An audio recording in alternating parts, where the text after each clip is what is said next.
Alright guys, section 3 is electrolysis, okay, which, remember back in section 1 I told you voltaic cells are spontaneous, and there's one other type of cells which are non-spontaneous, and so we're going to talk about electrolysis, because that electrolysis is how we run the non-spontaneous voltaic cells.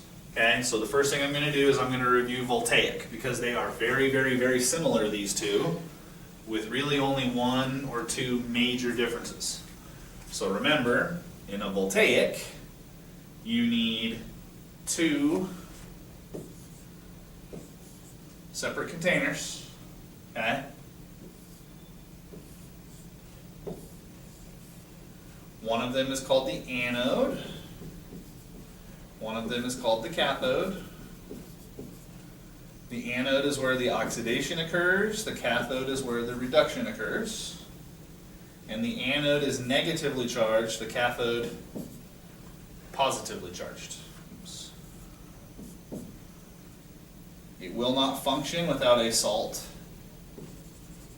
bridge, if you remember the salt bridge. So I'm just going to put SB.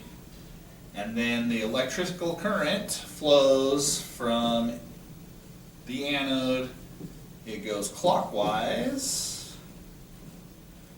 into the cathode. Okay?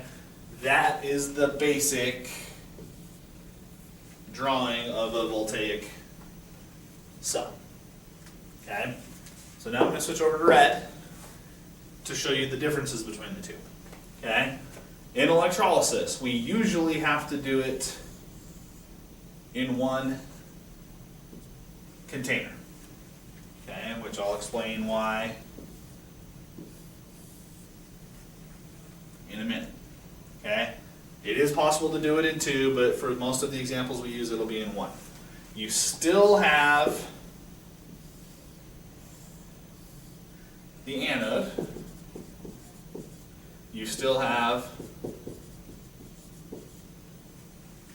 the cathode. And so that does not change. Okay. At the anode, the oxidation still occurs, and at the cathode, the reduction still occurs. Okay. This is where they are majorly different. Okay. For electrolysis, the anode is positively charged and the cathode is negatively charged. So basically what you're doing is you're crossing the positive and the negative leads. Okay? So if you've ever seen a show where they hot wire a car, this is what they're doing. They're taking the positive wire and the negative wire and crossing them up. Okay? Because we're doing this, okay, we are trying to do something that is non-spontaneous. So rather than electrons coming out, we must hook it up to a power supply. Okay? So you have to have an external source of power. Okay?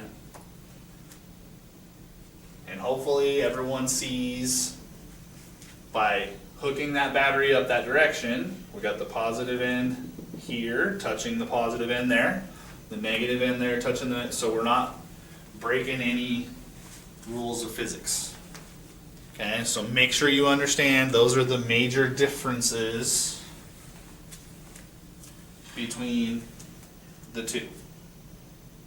Okay, so what would this do to the flow of electrons? The only thing I haven't drawn yet is the flow of electrons. Okay, so the electrons are now going to flow because they have to flow from the negative to the positive. So now the electrons are going to flow counterclockwise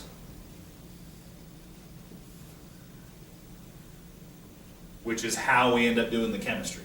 Okay, because now the electrons are going to come out of the battery down the anode, and they're going to be able to move through the liquid to the cathode on the other side. Okay? Other than this, they're not really any different. Okay? If a cell is voltaic, it will have a positive, let's say it's 1.10 volts, that example we used before. Okay? Oops. If you wanted to, you could use that same zinc and copper from that example we did before and force it to go the other way, as long as you flip who's being oxidized and who's being reduced, which would make this a negative 1.10 volts. Because this is negative, it is a non-spontaneous electrolysis. If this is positive, it is spontaneous, so we call it a voltaic cell. So there's electrolytic and voltaic. Okay, so I'm going to erase this electrolysis. We call this an electrolytic cell, which is how we perform electrolysis, and this is a voltaic cell. Section 3 is just, here's how electrolytic cells work compared to voltaic, and then it gives you some specific examples. You just need to read the examples. So one of them is the electrolysis of sodium chloride. How to turn sodium chloride back into sodium and chlorine. One of them is the electrolysis of brine.